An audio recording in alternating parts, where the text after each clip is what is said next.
Hey Buckets fam, I'm about to put you on. Today I am going to tell you about 5 legendary WNBA centers that you need to know, including the tallest player to ever play a game in the WNBA. I'm Jordan Ligons and this is the Buckets 5, Throwback Edition. One of my favorite conversations about the WNBA is that it is still very center focused. And we know about the centers like Lisa Leslie, Lauren Jackson, Brittney Griner, but today I'm going to tell you about a few that you may not know, but you need to.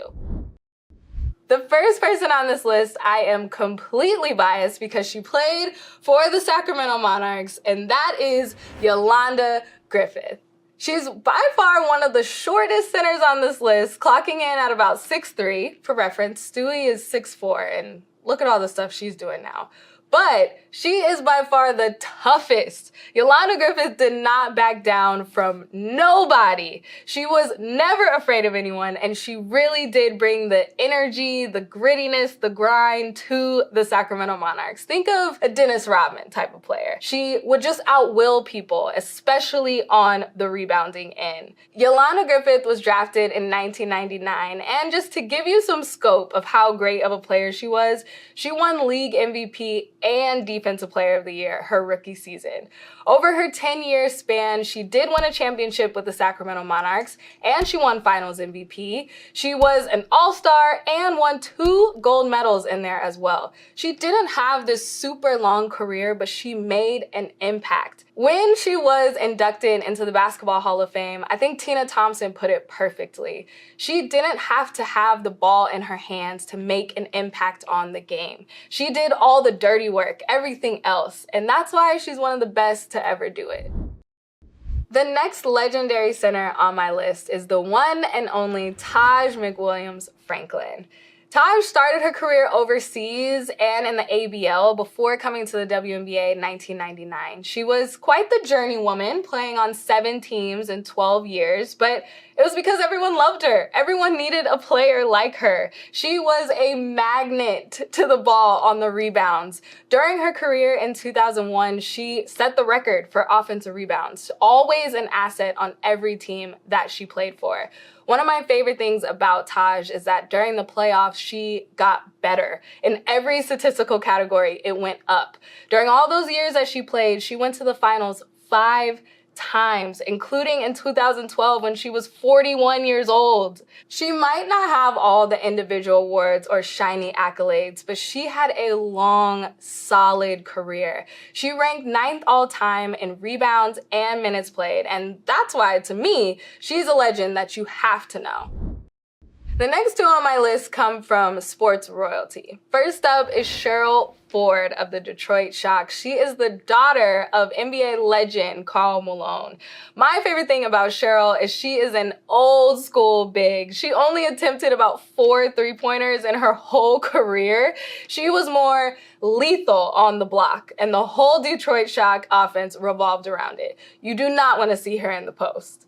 She was also great in the pick and roll, just like her dad, and that led her to win a championship with the Detroit Shock in 2008. My next center that comes from sports royalty is Courtney Paris. Her and her twin sister are the daughters of NFL player William Bubba Paris. Coming from a football family, Courtney was a tenacious post player in her time in the WNBA. And she was one of those post players that had an amazing career in college, like amazing, at Oklahoma. She still holds the NCAA record with most consecutive games with double-doubles at 112. In the W, she really knew her role, especially later in her career when she joined the Seattle Storm. In 2018, they won that championship with her help. She got so many offensive boards, and she would put the fear of God in people as they drove through the lane.